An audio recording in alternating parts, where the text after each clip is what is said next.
An avid cyclist dreams of turning his passion into a business. He consults his banker to help find the best path. Now bike wheels are being built, and all it took was a little push to get rolling. First Horizon Bank. Let's find a way. Go to firsthorizon.com/Clint. That's what I read just a few minutes ago is what if Elon Musk just pulled off the most successful murder?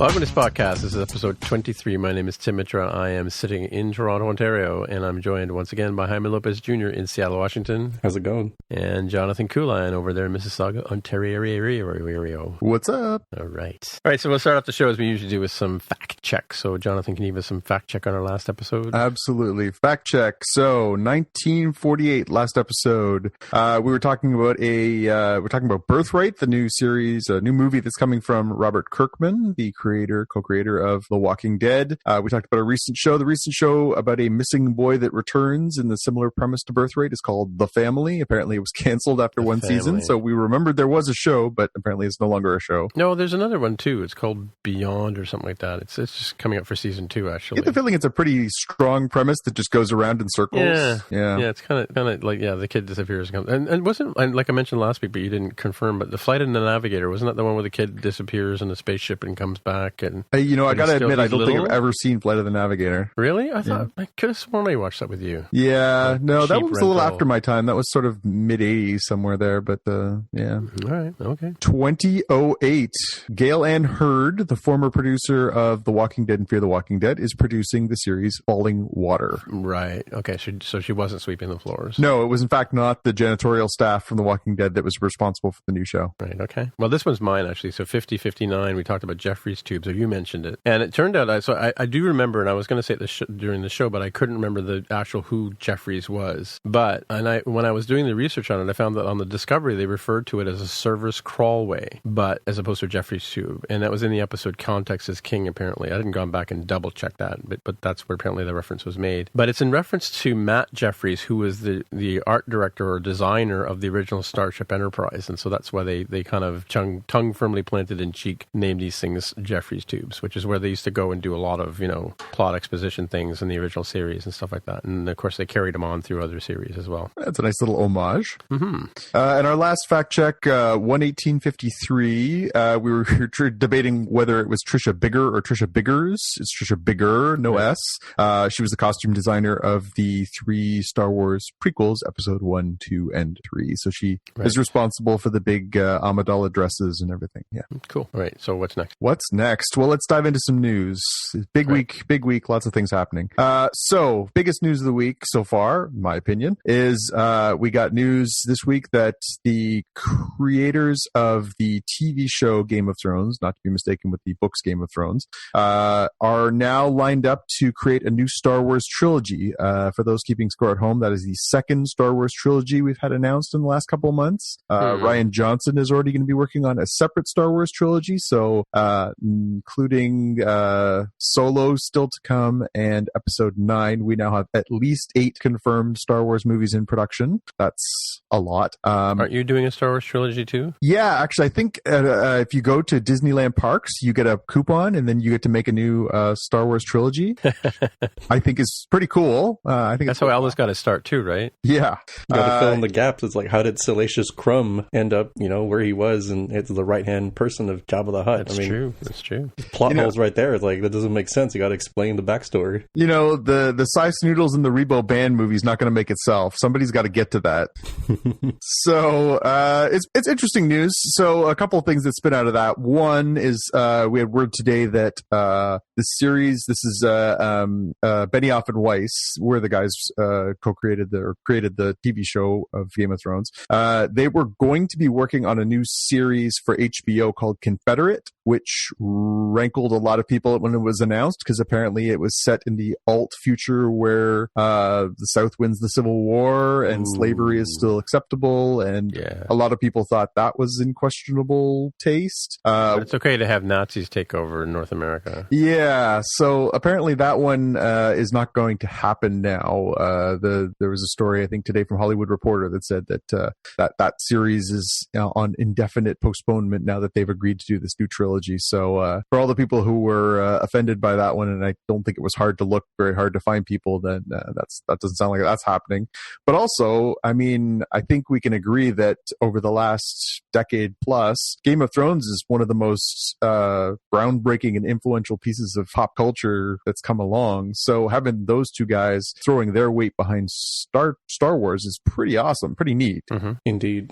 And we also got a little more Star Wars news this week that Disney is developing at least two new Star Wars live-action TV series to go onto its new app or streaming service that it's developing to compete with Netflix. So we already knew that they were going to go after this pretty hard. They're going to pull their content off Netflix. They're going to, start taking some of their Marvel content there. And there was word that they were going to develop one show, possibly. And in an earnings call this week, the CEO said, yes, at least two, one of which will be announced in the not distant future. So sounds like they're going pretty hard after this, making this a pretty desirable service for people to sign up for. If they got your money for CBS All Access, how easy is it going to be to drop the money down for this if they're offering up multiple Star Wars series, Marvel series, and otherwise? Wait, are they the same people, CBS All Access and Disney? No, those are competing services. Oh, but you're saying like comparatively. I'm saying if people want to sign up to get Star Trek for 15 episodes, and, well, you can correct me if I'm wrong, Jaime, but not a lot of other content that's original, imagine what people will drop down to get original content like two new Star Wars series and Marvel series and whatever else. Yeah, there really isn't that much on right now. I'm trying to think. Like, we've talked about on the show that Jordan Peele is executive producing a Twilight Zone reboot. I don't think I recall when that was coming out, but even if it was 2018, it'd probably be later in the year. And I joked, I think an episode or two ago, about wanting Murphy Brown's return to be on CBS All Access just to make it worth the money, so I don't have to shut off the account or stop paying and then bring it back up again when Discovery starts up its second season. Yeah. So lots of Star Wars content headed your way. It sounds like Disney is going to beat us into the ground with Star Wars content. So I'm not sure when is too much, but I guess we'll find out. Well, they've already done that with Donald Duck and the three little duckling guys. DuckTales? Yeah, DuckTales. Yeah. No such thing as too much DuckTales. Okay. So interesting thing that happened in the world of sci-fi this week. We had talked about how Cloverfield 3 was moving around the movie schedule releases, and we didn't know where that was going to land. And it turns out it landed immediately following the Super Bowl on Sunday night on Netflix. So we had talked that maybe it was going to end up on Netflix eventually. We weren't sure when. There was some rumors going around, and sure enough, the Cloverfield Paradox dropped on Sunday night, just in time for everybody to be sitting in front of their televisions already. And apparently more than a few people tuned in and watched this, although by judging by its current 18% on Rotten Tomatoes, not a lot of people enjoyed what they saw. Ooh, I see. But still, very interesting. Good story from, again, our friends at the Hollywood Reporter today. Apparently, it was just like we talked about. Paramount was getting antsy about putting this out in theaters, having to spend the marketing money on it, trying to get people to go, knowing that it was a crowded year. We talked about the fact there's 30 genre pictures coming out this year. The word from Hollywood Reporter is $50 million is what they sold it to Netflix for, which apparently made back all of its investment and more, and does sort of set an interesting precedent for, if something's not, if that market isn't there for those movies, Netflix has got some money to throw around. So that could be a really neat trend to keep an eye on if these guys are going to start chucking around $50 million checks to buy brand name movies. It's, like them or not, the Cloverfield movies are a marketable asset. So I thought when you said you were going to something interesting happen in sci-fi this week, some guy replicated the opening scene from Heavy Metal, the movie. Did that happen? Yeah, some guy launched a car up into space. Oh, I did see that. Yes, yes, I did see Elon that. Musk. Yeah. Yes, anyway, it's funny that actually happened. This week. Anyway. There are a lot of really good memes on social about the car car in space and people photoshopping people driving cars in space. But yeah. The best one I read just a few minutes ago is what if Elon Musk just pulled off the most successful murder? Did anybody look in the trunk? No, I'm talking about the guy in the suit. Yeah. With the opaque visor, you can't really see what's in there. They were drugged and they don't wake up until after the booster is up in the air.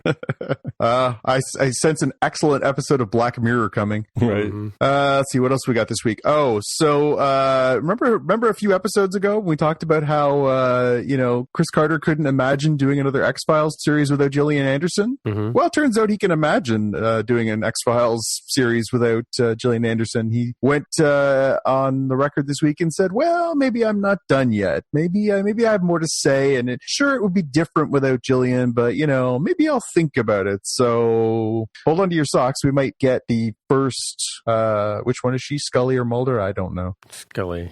Yeah. Which one? We might get our first Scully-free season of X-Files coming up if we aren't careful. Yeah, and just to, I think to interject here for a second. So I talked about the first episode of the season being like a complete, why am I even watching this show? Like up until the last 10 seconds of the episode, it was like a complete waste of time. And then a couple of interesting episodes where it kind of redeemed itself and had the sort of charm that the X-Files has. And then the last two episodes have been just sort of like, is this story not over yet? There's one long running story all through the whole thing, and it's like, okay, enough already. And it was just this last week and the week before were just, again, I don't know if do people, I mean, you guys don't watch the show, so I don't know, but I'm asking our fans, like, do people actually like this drivel? Because it's, enough with the Mulder Scully together mystery thing.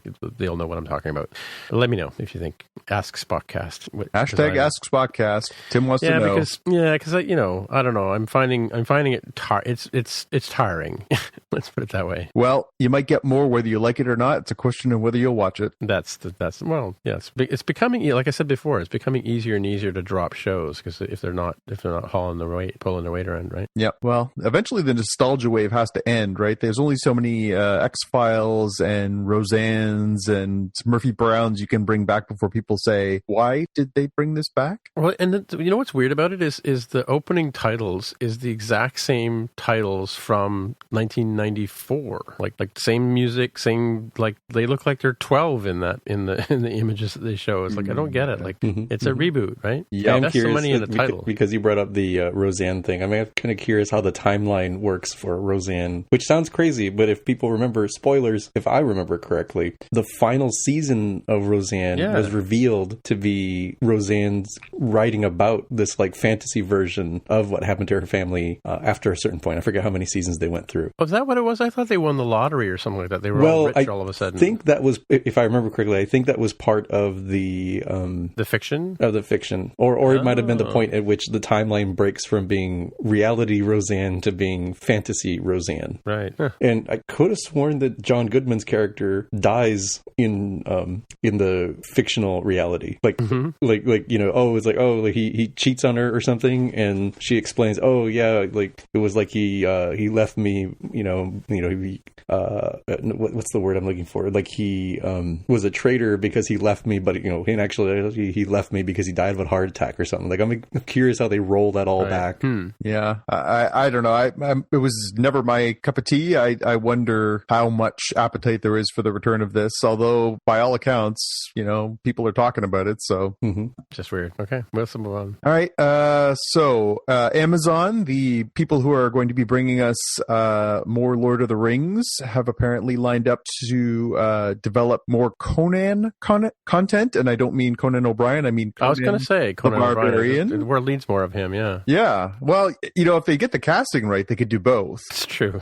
Conan is Conan. It sounds good. Sounds like they're actually going to base this proposed series off of the actual Robert E. Howard books, as opposed to being a work of fiction set around that character. Having read some of those books and enjoyed the comic adaptations that are more strictly tied to those books. Very cool. So I'm excited about that. Yeah, it should hopefully be an interesting one to watch. And I think it plays a whole lot into the fact that every one of these streaming services wants their Game of Thrones equivalent. Netflix tried to do it with Marco Polo and had limited success. It turned out it wasn't as popular given how expensive it was to make. And Amazon is taking two shots at this, as you mentioned, with Conan and the Game of Thrones, Lord of the Rings sort of spin-off stuff. So we'll see how that goes. Yeah, I might be in the minority. I really still love those Conan movies, even though they are big buckets of cheese. The two, I even didn't mind the Jason Momoa one that much, although it wasn't great. It was, and still, for people who like a good head lopping, it was actually enjoyable. But I think that material lends itself really well to sequential storytelling. It might be interesting to see if you spend some more time with that character, what they can do. So I'm in.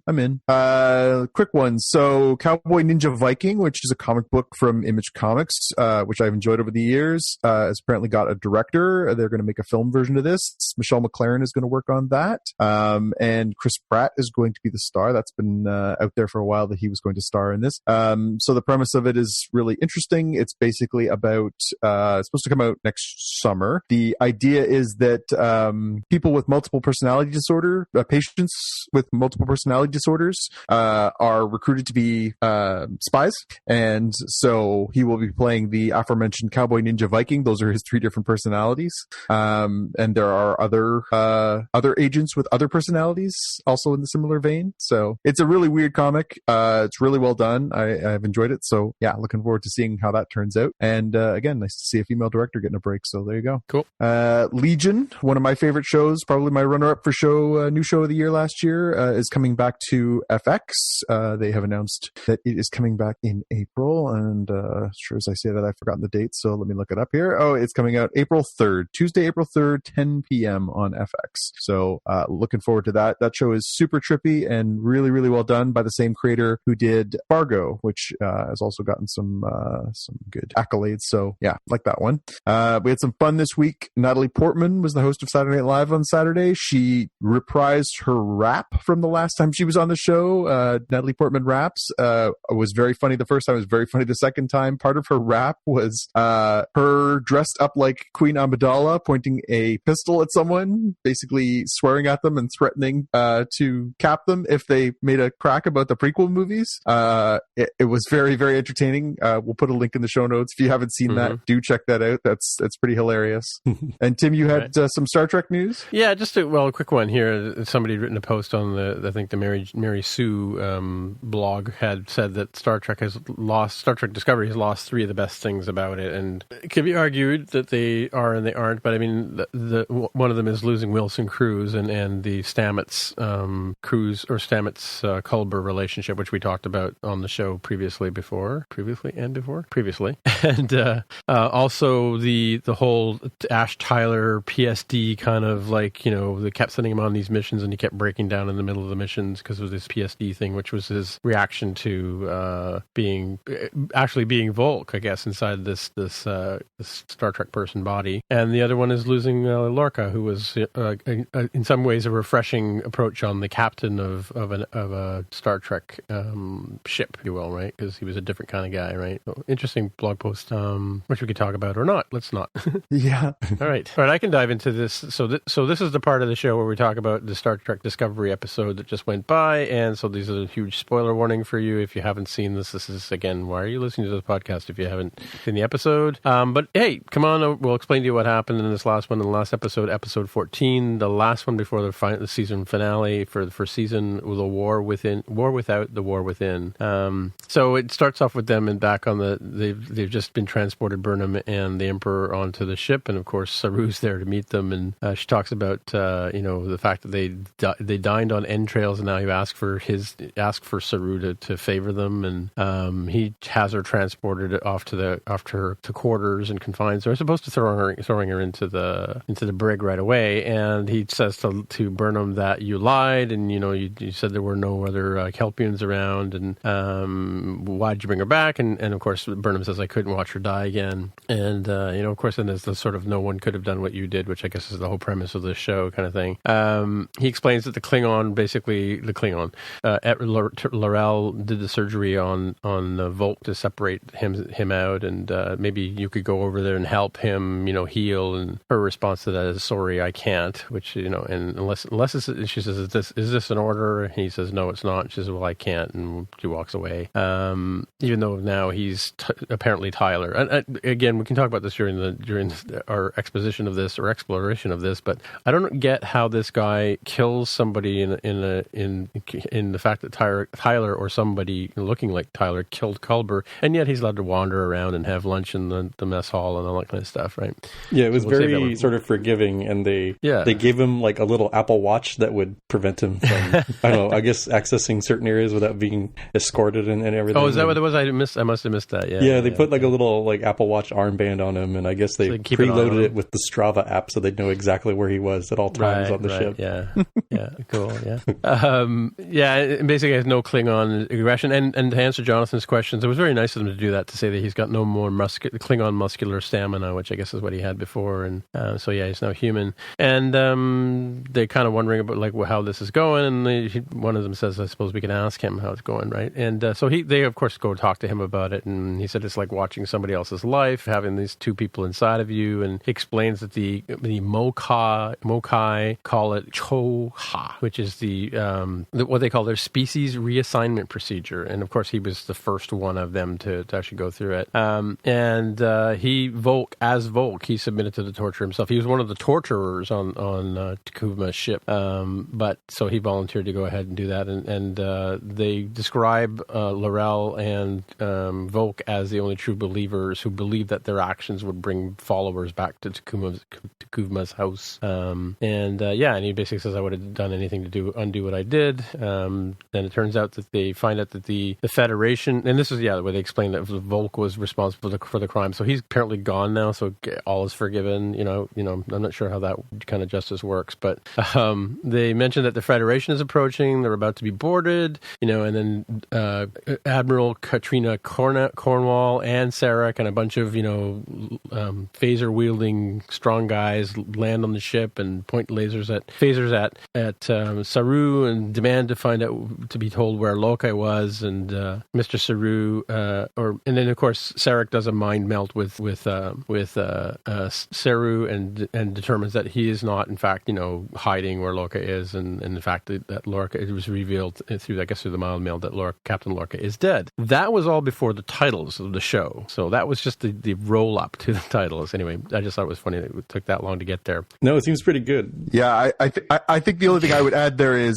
that Mr. Saru believes Lorca's dead. Oh, right. Dun. Yeah, he never did see him. Yeah, he never did see him melt into the. Yeah, he just has Burnham's word for it. Yeah. I just thought that all that stuff happened. Like I've written probably a few hundred words here to describe what happened just before the titles of the show. Yeah, it was an action-packed first sort of 8 minutes before the titles, anyways. Yeah, for sure.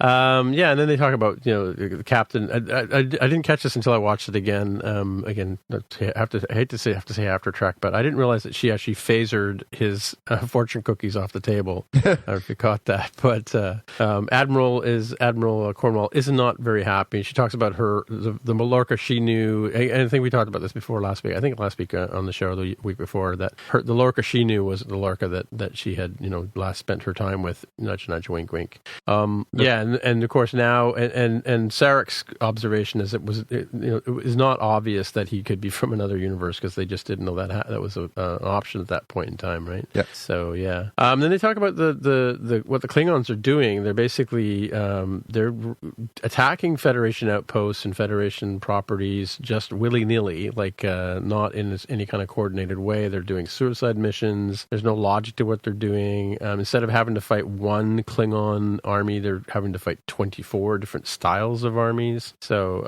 they're all competing for dominance, and they're just using the Federation outposts as ways to sort of divvy up the end, just for fun, right? They're killing Federation types for that reason, right? So they decide they're going to jump to Starbase 1, which of course they can't do, so they warp over there because they find that they don't have any spores to do that. And of course they then meet, so Admiral Cornwall and Sarek get to meet, Emperor Giorgio, and the one comment they make is that the resemblance is remarkable. I'm like, what? She's like she's a clone from a mirror universe. Of course she's going to look like the same person, right? It's amazing what they can do with hair though. Her hair's down, so she looks different. When she puts it back in a ponytail, all of a sudden she's the happy-go-lucky. Well, the gold makeup bustier too adds a lot to it. Yeah. The what? The gold bustier and the makeup. Yeah, that's true. The chest plate. Yep. I forgot what this means. You killed a good man. Not sure what that hell. Oh, you're probably talking about. So I was a little bit surprised how this scene sort of played itself out with Tyler running into Stamets in the hallway. Oh yes, that's right. Yeah. This is what it was. Yeah. So they run into each other, and Tyler, who's clearly miffed with the man who apparently again who's walking around free and clear, not unescorted except for his Apple Watch thing, runs into Stamets in the hallway, and he explains that Stamets says, "Well, you killed a good man," and he does present regret and that kind of stuff, and so Stamets' comment as he walks away from him is, "Maybe you're human after all," so which is weird. And then Tyler shows up in the mess hall as I mentioned before, and he goes to sit down, and everybody's kind of looking at him sideways, and of course Tilly, being who she is, she gets up and she goes and joins him, and then a bunch of other people go and join him, and they're patting him on the back, and they're having a good time, and they're breaking out the beers, and because he killed a few people, and he was a Klingon, what do you call those? What's the Manchurian Candidate thing? Sleeper agent, Klingon sleeper agent, and yeah, all's forgiven. Try the rice pudding; it's pretty good. Yeah. So Detmer joins them as well, and that kind of stuff. And of course, when we get close to Starbase 1, all of a sudden Saru's ganglia rise on the back of his neck, and he starts to realize that the Federation Starbase has been destroyed. And his ganglia raise, and somewhere on the ship, the Emperor gets like a hunger pangs and starts licking her lips. Does she? Yeah. Is this where we're going to get the comment about the sushi? But we'll come back to that later.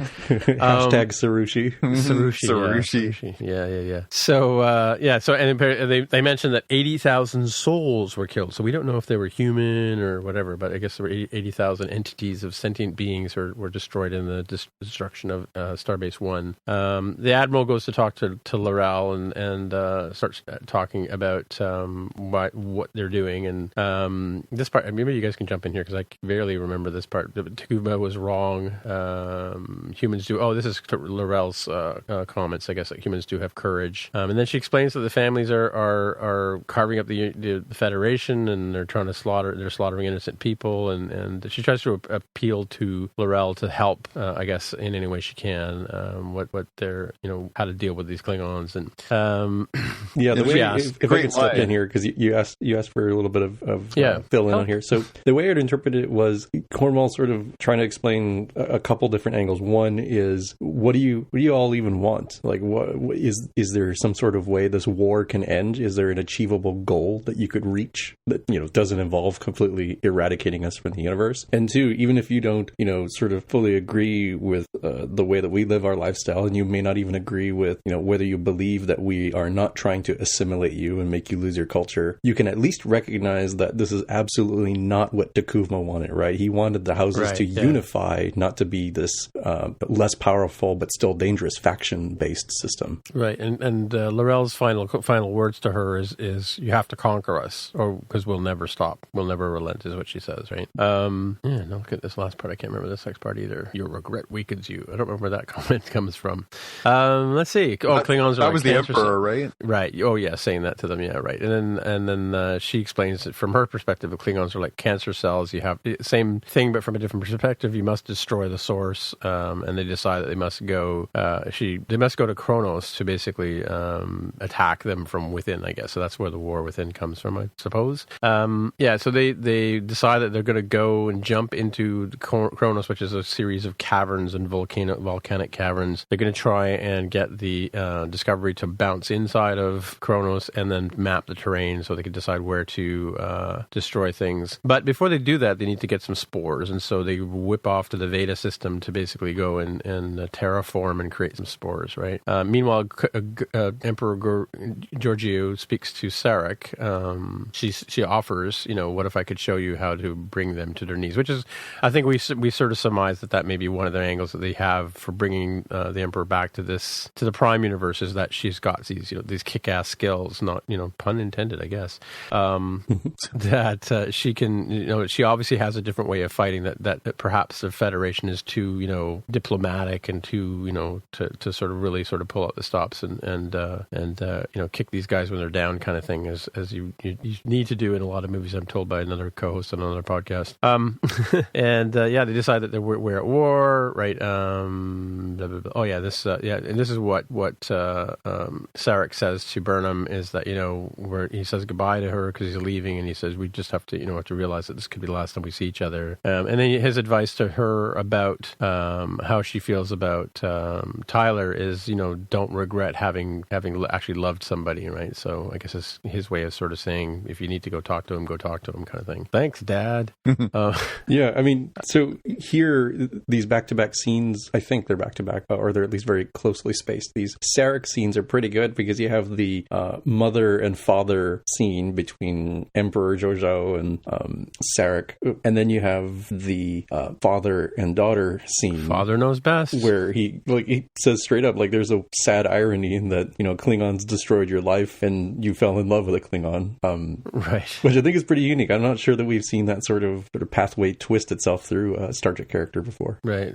And of course, Tilly goes and, pleads with Michael at the end there and sort of says that Tyler actually, having spoken to Tyler, he's all torn up inside, literally. And he needs you. So go to him. You must run to him, right? So but mind you, they go back to this Veda system there, and Stamets now in charge of what he calls the mycelial injection protocol, and he starts engaging agri-transport boosters, and he says ready the EM darts, and nothing like some good truck explanation. I know, and then faster than a chia pet, they've managed to grow some more spores. And literally they're all. I love the shots of the camera. If you go back and watch the episode, all these people looking at these monitors, watching this stuff happen in real time. If it was that difficult to make, they were so precious and few, these spores, and yet they could manufacture them in a matter of what did it take 5 minutes for that to grow on the show? Yeah, they kind of hand waved it, and I would have to watch the episode again, but I kind of got the impression that there was something unique about the specific planet they were going to, that it was wow, this is super fertilizer for the fungus sort of thing is what I was kind of getting. But I think to your point, I don't think they went sort of deep enough into that as to why it was specific. The kind of impression I got actually was that, first of all, he had this particular spore sample that he'd kept, which was I guess pretty fast growing or something like that. I forget what his explanation when he's telling Tilly about it in engineering, that this is why he's kept this particular one. And like you said, maybe this one had special fertilizer or something like that, or maybe it was connected to the mycelial network in some way, that it was maybe at a hub point or something where it had extra mojo, right? But it was I love it when they solve a problem in 40 minutes. It's just great. No references to the Genesis device in there at all. I was surprised. No. It's just like never mind. Nothing to see here. Yeah, nothing to see here. Yeah. If you want Genesis to be limited to making a planet full of spores, I guess it is kind of like that. Right. So of course, then we get to the scene where Michael Burnham does actually go and confront Tyler, because they couldn't stretch this out over 2 or 3 episodes. They had to solve all of these problems in the one episode. So she does go to see him, and she gives him crap for not coming to her when things got tough, and I guess that's kind of sort of what they solved. And her I mean, it was a bit like and no disrespect intended, but it was a bit like how a battered person in a relationship feels when they're talking to their abuser. Not that they can easily talk to their abuser, but about she mentions the fact that you had your hands around my neck and you were looking at me, like she said, it was like the man I wanted, who I loved, wanted me dead, kind of thing. So and she says that when I look at you now, I see Vok's eyes. So she's able to sort of, as I'm saying, see beyond the fact that this is the Federation and all is forgiven and all that kind of stuff. She sees him as the person who was trying to want her dead, and the person who basically made her life difficult in this last little bit, right? And she basically, I think she says, I was so lost after the Battle of the Binary Stars, and so and she says to him at the end of it as she walks out of the room, it's not easy letting you go, and she stays true to character and just leaves him to deal with his own crap himself, right? So, interesting point here, though, at the end there. At one point, somebody mentions that Captain Archer existed 100 years ago. I think we were trying to figure out where in the timeline. We know this fits just before the original series, but what's the gap between the Archer Enterprise and the Constitution class Enterprise, which is coming up, right? And it was 100 years. So the second time they've explicitly mentioned stuff from Enterprise, the series Enterprise. From that series, yeah.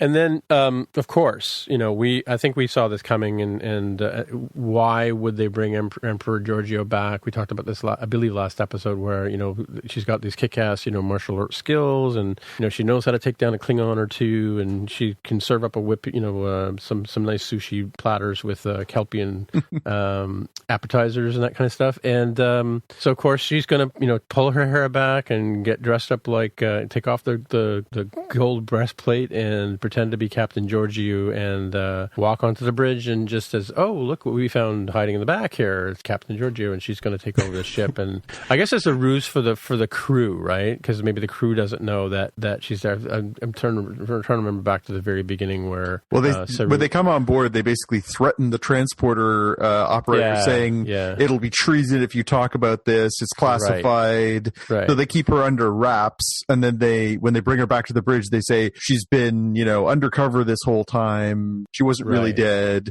Nobody ate her head or anything. She's fine.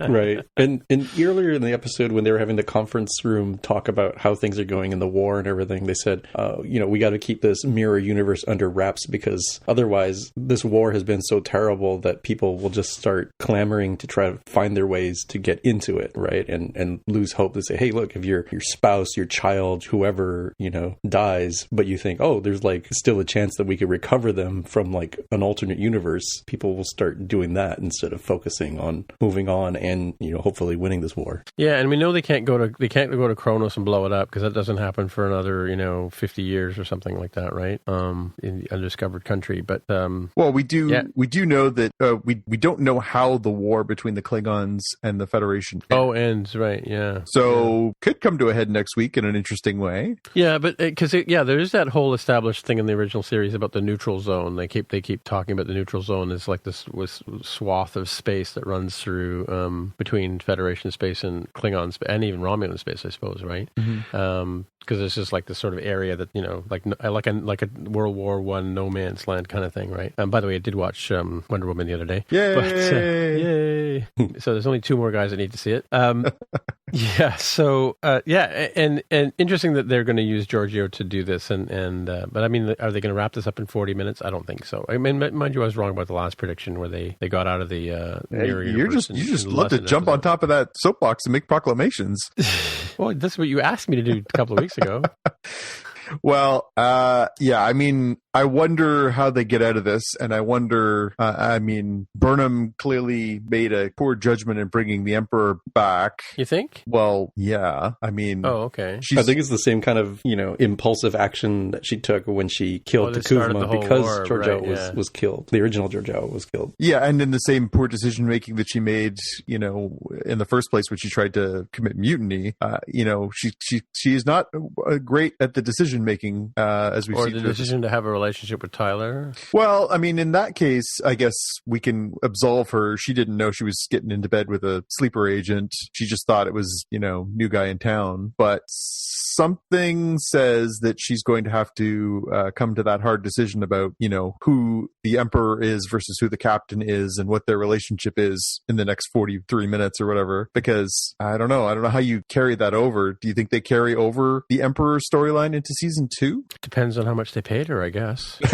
Yeah, because we talked about Lorca, actor Jason Isaacs, and him being a one-season person, and maybe the salary might have been too much to continue him going on other than just a guest star basis, like a flashback, or as we speculated, maybe he was the green spore that's attached to Tilly. I kind of have, I don't know, I could be totally wrong, because you're right, Tim, the show does move fast when it wants to. I kind of doubt that they can resolve the mirror universe Georgiou timeline question in 40 minutes or an hour, and it kind of doesn't seem like it lends itself too well to the title of the upcoming episode, Will You Take My Hand, which sounds an awful lot like a really good way to have a cliffhanger and get you ready for season 2. Sure. I mean, because I kind of like the Emperor as a character. I mean, to be honest, I really haven't liked the Emperor because she flip-flops between wanting to kill Burnham and wanting to work with Burnham, right? That's kind of wimpy in my opinion. But I like the idea of the Emperor being like knowing about the universe and that she can flip back and forth. And I like her coming back in season 3 and wreaking havoc, in season 4 and wreaking havoc, kind of thing. Or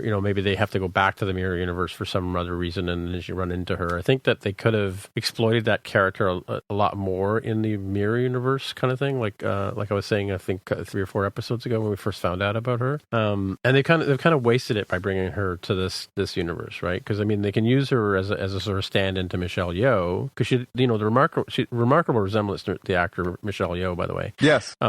But especially when she pulls her hair back. But I think they could have used that character or that, much like Harry Mudd. Like Harry Mudd isn't gone. We know Harry Mudd's out there somewhere wreaking havoc with somebody else right now, and getting ready to go and mess with Kirk. But he always sort of was an interesting sort of character to have in their back pocket, right? They could bring him back out. They only used him twice in the original series, but they could have brought him out a couple of times. You think they go back to the mirror universe again soon? Well, now that they know how to get there, that's the thing, right? Once if they can go find another Chia planet to build some more spores, right? They will be able to fuel their ability to jump backward. It's going to be interesting to see how they resolve this 9 months that they've wasted being away from the Prime universe and letting the Klingons run havoc right over the place, right? So how are they gonna back all that stuff out? And mind you, I guess we don't know what the map of Klingon space looks like in Kirk and Spock's time either, right? It could be what it is where they are now, right? You know what I mean? But wasting the Emperor character or the Emperor, plot point or whatever you want. I don't know, what do you call it? Plot vehicle, right? Yeah, I think they're gonna. I don't know. I have a feeling they're gonna wrap her up in some way this week. It feels like they've set her up to be someplace where she's used her very shrewd skills to get herself into the position that she wants to be. She's making the most of it. She's found herself in this position of power. She made a bargain with Sarek. She knew how to work him pretty good to get what she wanted. I just get a feeling she's got one more twist and a comeuppance coming. Yeah, well, I mean she's not a good person. We've established she's a real nasty piece of work. No, and that's what I mean. She could be like a Q. She could be like the Q of this. I was trying to think of what the analogy was, but she could be the Q of this version of Star Trek. Yeah, right? Recurring antagonist sort of thing. Yeah, I still get the feeling that they're going to end up with hitting the reset button a little bit for the beginning of season 2. I got a feeling. I don't know. I just, my gut's telling me that Michelle Yeoh in some way, whether it's something enigmatic as in she steals a shuttlecraft and takes off, or something more direct like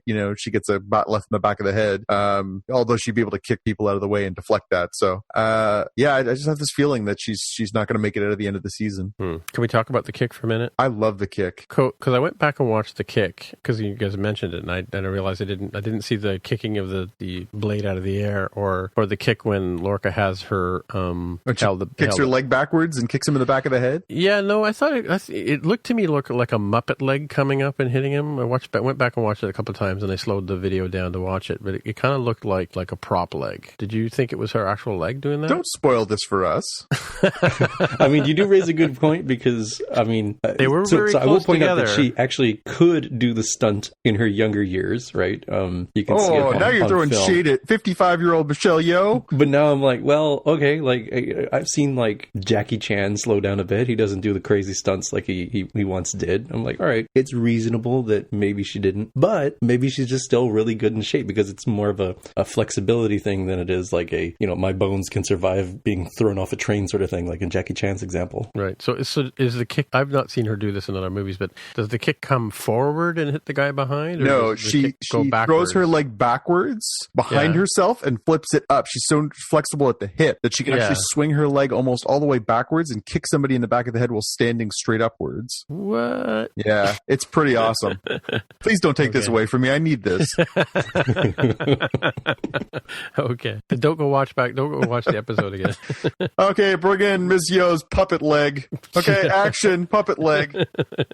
Whack! It's like Elmo or Grover or something, just this extra leg coming up. Yeah. Yep. Or like the leg, the guy in, or the Austin Powers character, Goldmember, when he's the splits and brings his legs up. Yeah.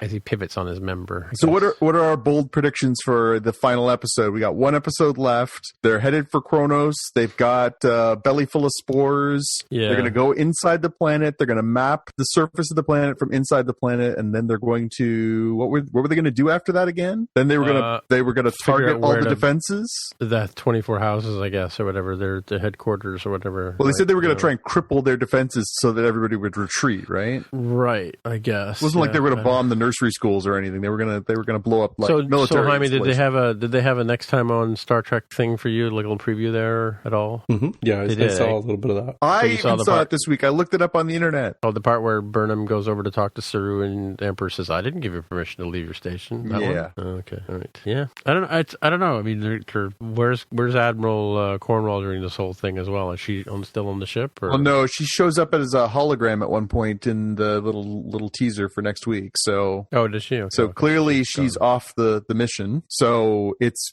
basically it's going to be Saru and Burnham and crew versus the Emperor and the Klingons. Yeah, and Sarek was doing that Jedi projection thing, right?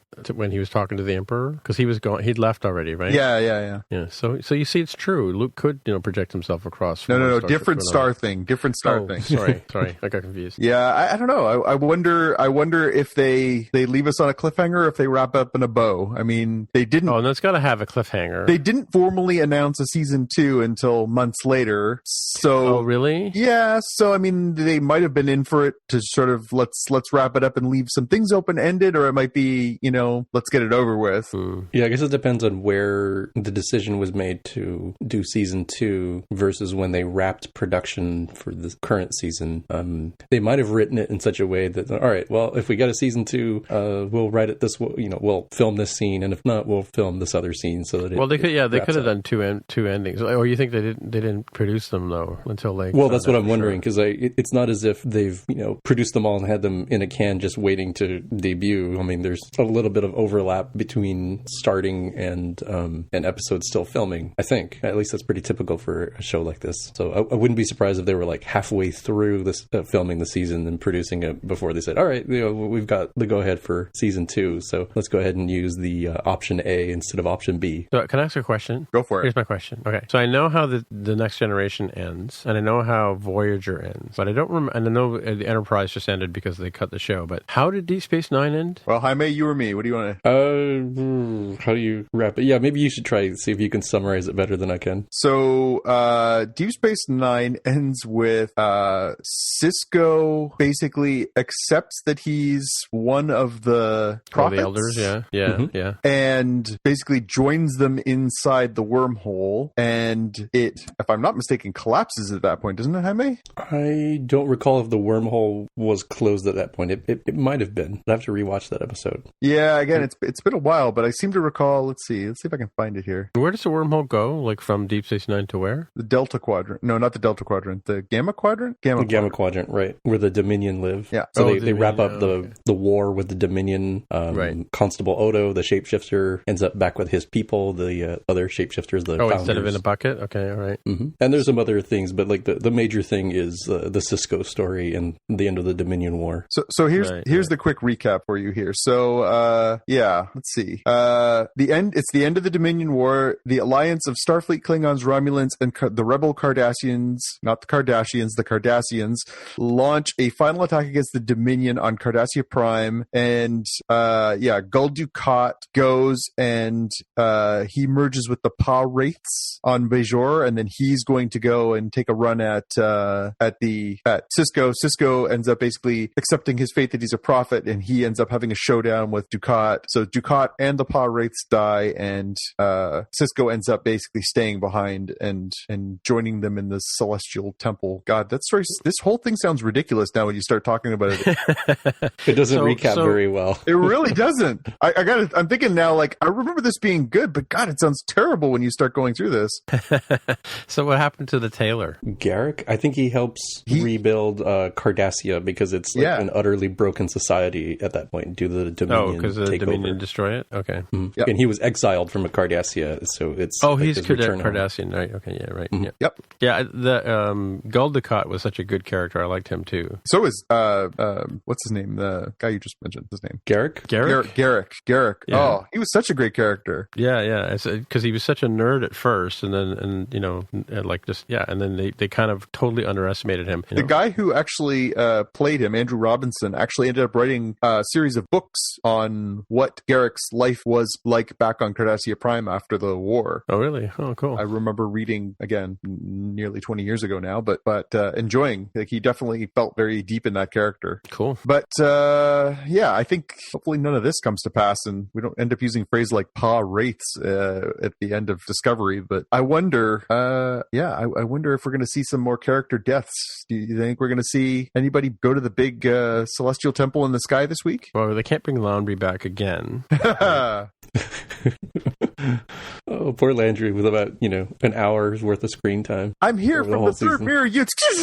Oh. Yeah. Do you think that Vogue Tyler does something stupid? Try and make up for himself? Yeah. Do you think maybe he throws himself on the pyre at some point? Yeah, I don't know. I mean, so have they wasted that character now that they've fixed him? Well, where do you go with that character next? Like, does he reintegrate in the crew? They're like, well, you're a human now. You're one of us, and off we go. Or does he try and find a way to redeem himself? Because now he's had this, not only, I mean, the crew sort of said, okay, we forgive you, even though you snapped poor Culver's neck.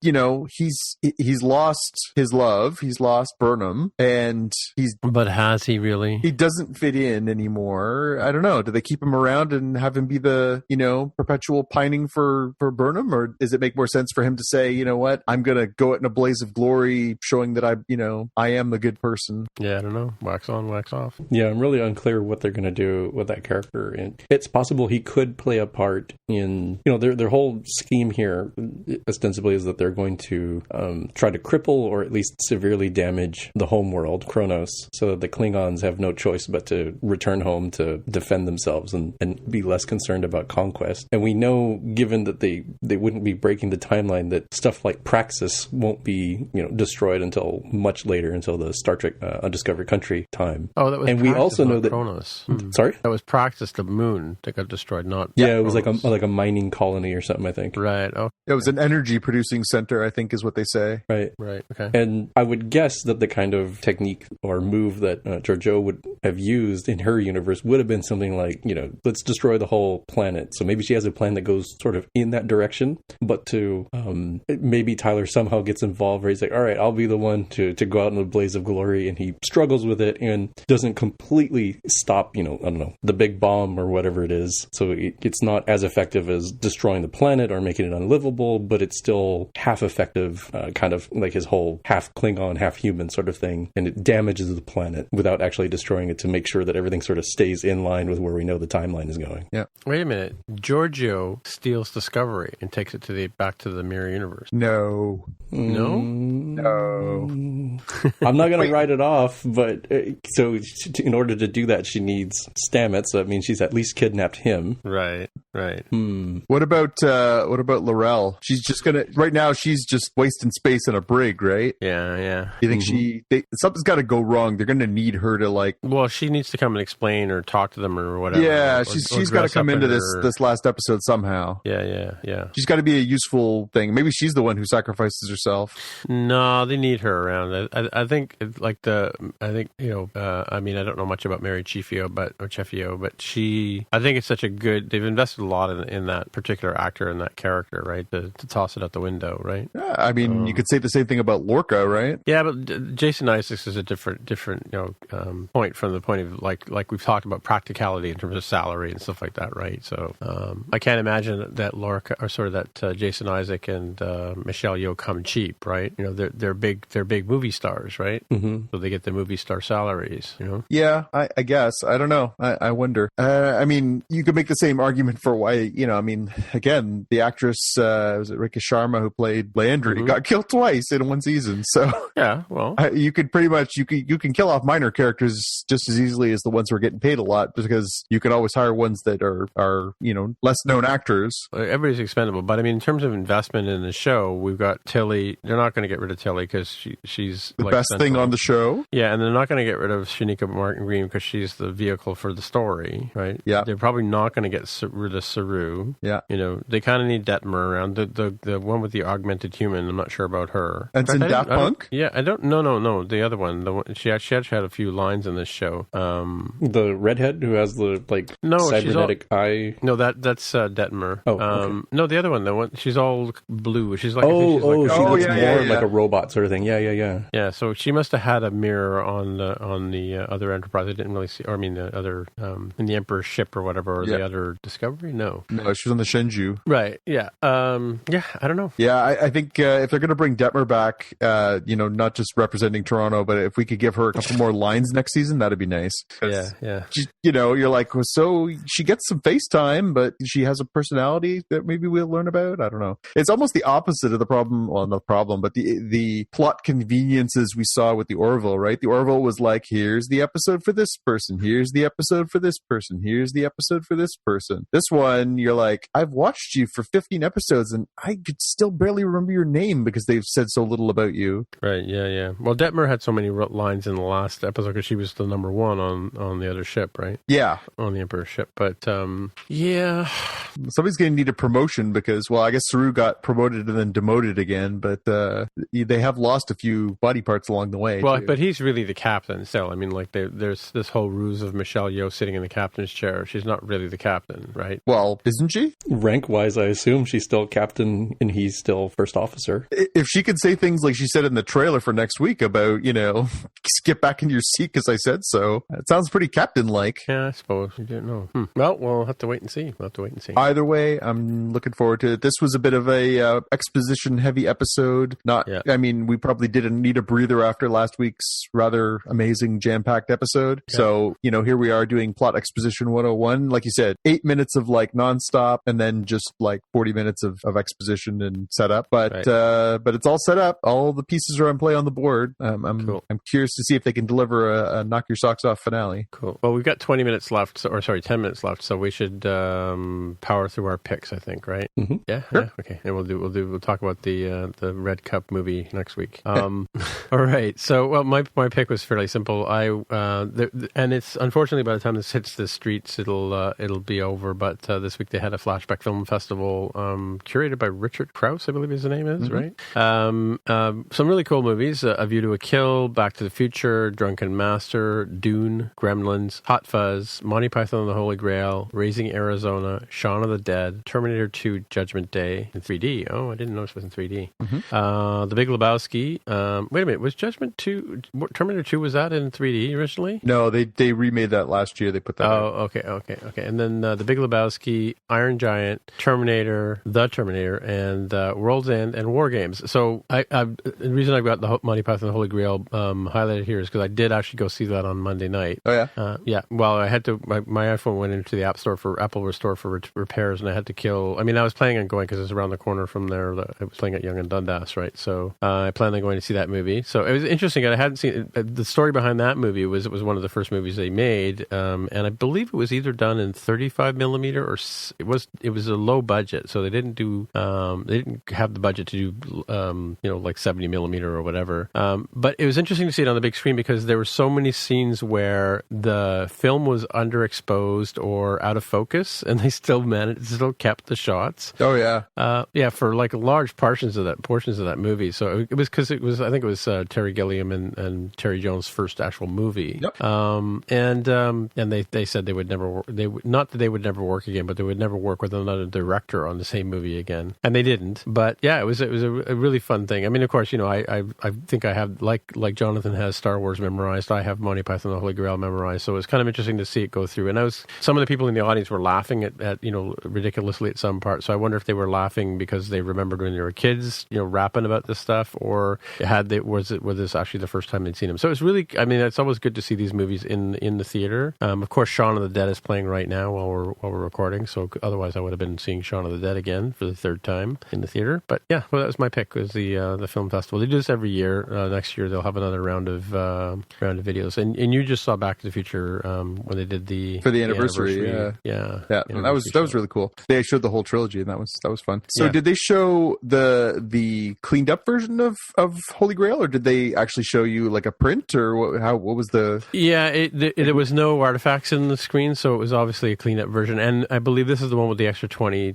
seconds of the part where they all yell "Get on with it." That was in this. So this is the extended I think it's 20 seconds longer extended version, right? Yeah. Because when I went and saw Clerks a few years ago at Lightbox, they showed a print because it was a very different film than we're used to seeing because the lighting was very uneven, and some of the takes were a little rougher, and it was a very different experience. Really cool, really cool experience to see that, which both of our favorite movies. But not just seeing the movie again on a big screen, but actually seeing the original print. Yeah, well, that's the difference between TIFF and like I saw this at a Cineplex theater, and they have digital, DLP projectors, right? So they run them from a file, right? Whereas the TIFF actually runs them off of 70 millimeter film. Like when you go see a 70 millimeter presentation, you're actually watching film, with all the dust and scratches and all that kind of stuff that you normally get, the stuff we all forget about, right? It's some of those movies is really interesting to see in that format. You really do. It's a different experience. You forget what that's like in some ways. Yeah, the light's different. Yeah, exactly. Yeah, and you really do notice things like that where they haven't, had the modern conveniences of those things, but actually,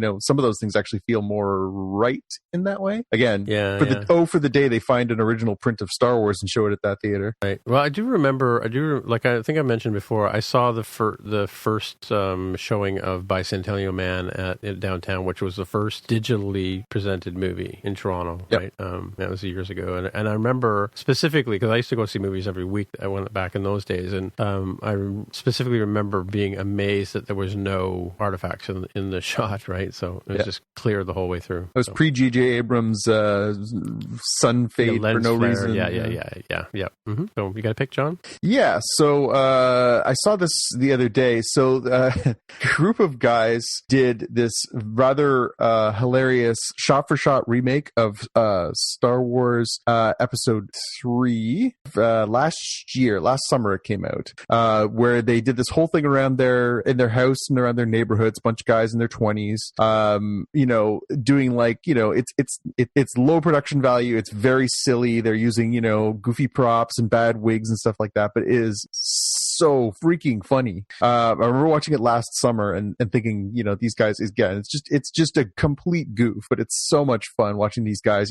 It's an all male cast, so you end up somebody has to play Padme and stuff, and it's really, really goofy fun. Well, they've announced they've put out a trailer. They're doing a shot for shot remake of Episode 2 now, and it looks twice as funny because that movie is just freaking awful. So I'm looking forward for the first time I can say since 2003 to actually seeing Star Wars Episode 2 again, because these guys are going to do this remake. We'll put up a link in our show notes. Please check it out. They are a riot. I can't recommend it heartily enough. I'll put up the link for both the trailer for their Attack of the Clones and also for their full YouTube video of their shot-for-shot remake of Revenge of the Sith. Again, it's ridiculous. It is absolutely ridiculous, but it is so funny. Cool. All right. So, Jaime, do you have something for us? Oh, look, it's Deep Space Nine. Jaime. Oh, we lost him.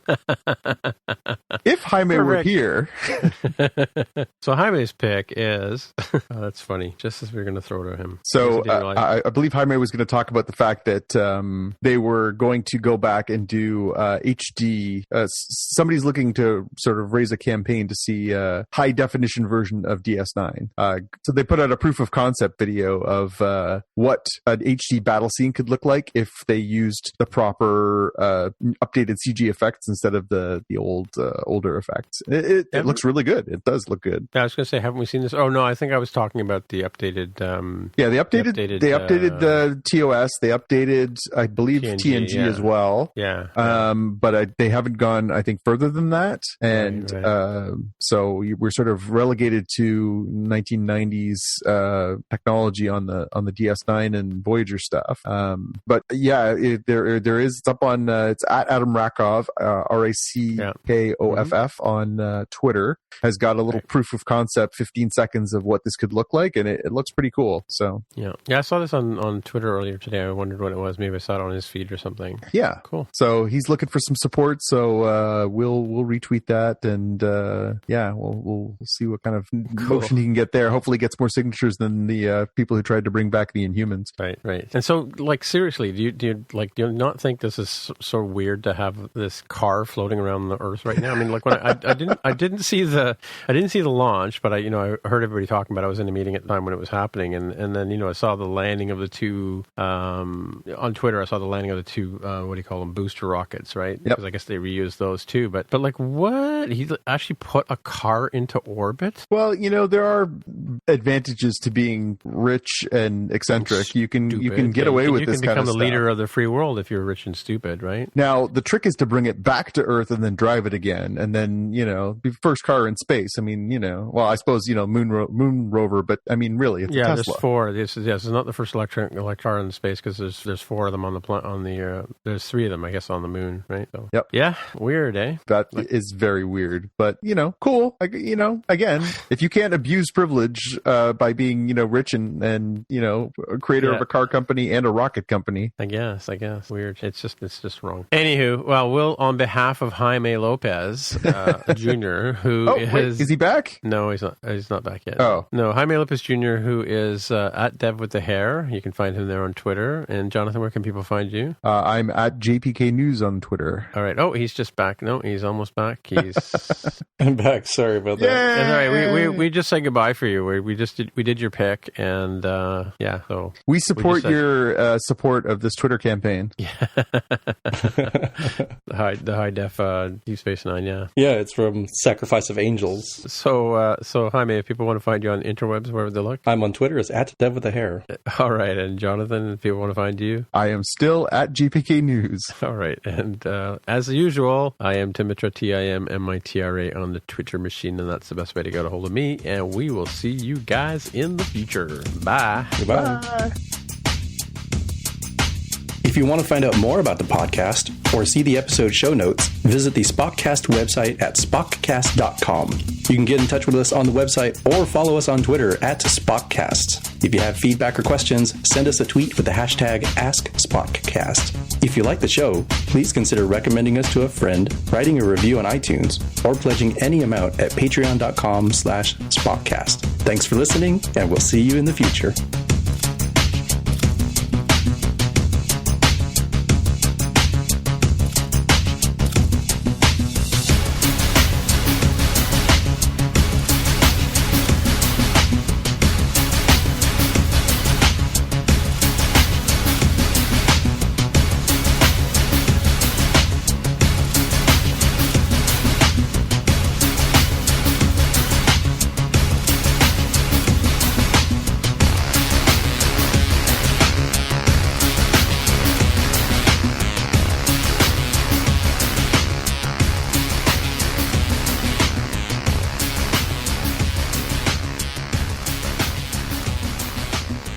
Alrighty, no furnace again tonight.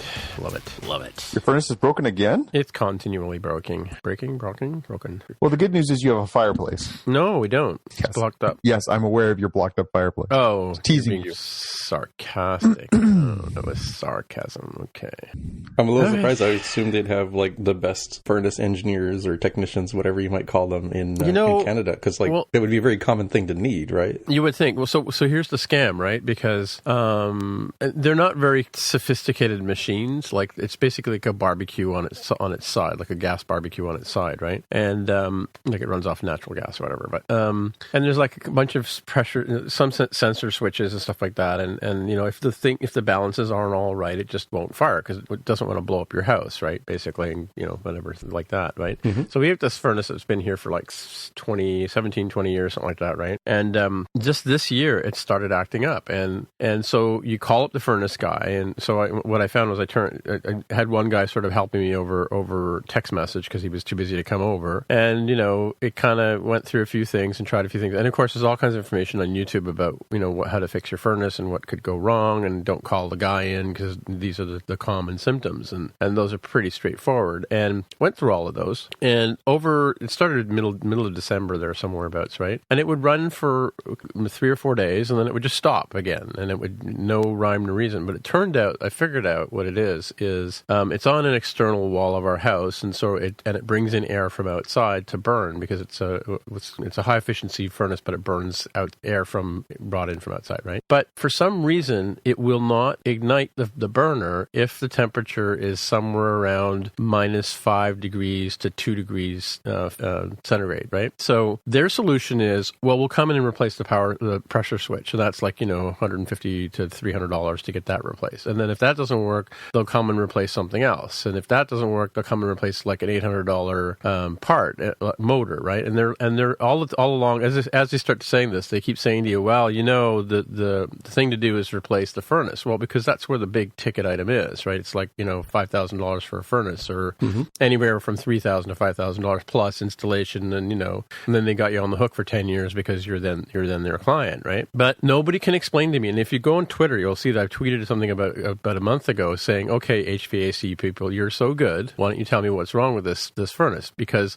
I can like it stopped working today because the temperature outside is, you guessed it, -5 degrees centigrade, right? And if I wait a couple of hours, I've turned it off, I powered it off, and if I wait a couple of hours until the temperature drops a bit more towards like midnight tonight, and I guarantee you I can just go in and flip the switch on, and it'll ignite again because it'll be too cold. So nobody can explain to me why it has something to do with the temperature of the outside air. Like, is it because the gas coming into the line is colder or what?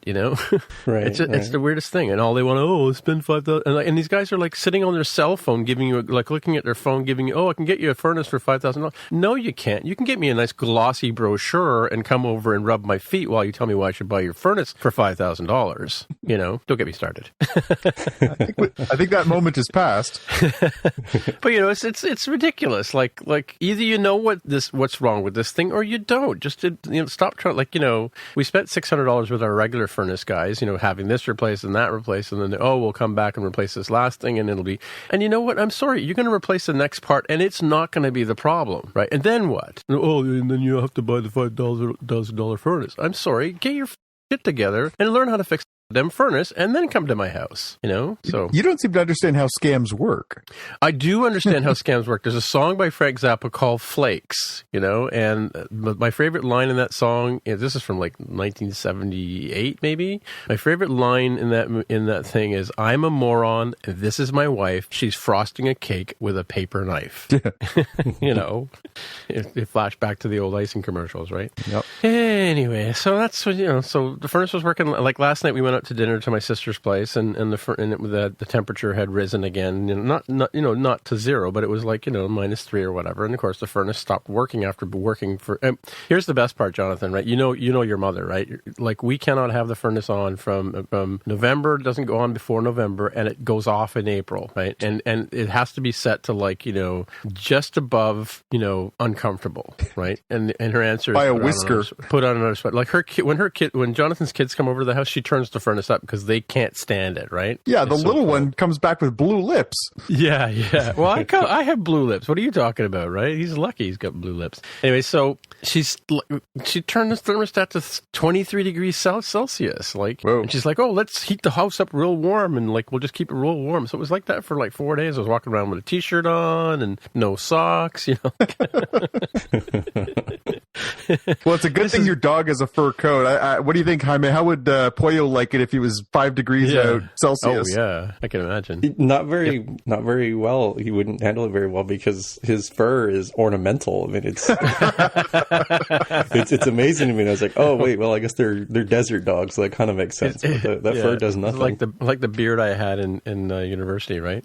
So yeah, like he has like, is he like practically like naked kind of thing, or as far as fur goes, or it's thinner like on his belly than you would expect for like a fully fur covered creature. Yeah. And when I really sort of like press and try to separate the fur, I'm like, oh, this is a lot different than other types of dogs I've had before, where you can easily see the skin before you're really like trying to spread out anything. So I'm like, oh, that's why he's, besides being, you know, physically small and not producing tons of heat, you can say, oh, like it's not like some other, you know, even smaller breeds that are like, oh, their fur is made for being in the cold and his is not. Desert, you know, radiate heat sort of thing. Yeah, well, I guess that's true. I hadn't really thought about the fact that he's a desert dog. He's a desert dog. All right, so we'll now end the show. Okay, cool. See you next time then, Jonathan. All right, take care, bud. Okay, see ya. Bye. A lifetime of hard work, children laughing in the kitchen, family photos on a restaurant wall, a legacy that lives on. It all comes from the power of a conversation, like the one Tommy Hall had with First Horizon Bank about taking over his father's Charleston-based restaurant business. Now the table is set for a whole new generation. First Horizon Bank. Let's find a way. Go to firsthorizon.com/Tommy. First Horizon Bank, member FDIC.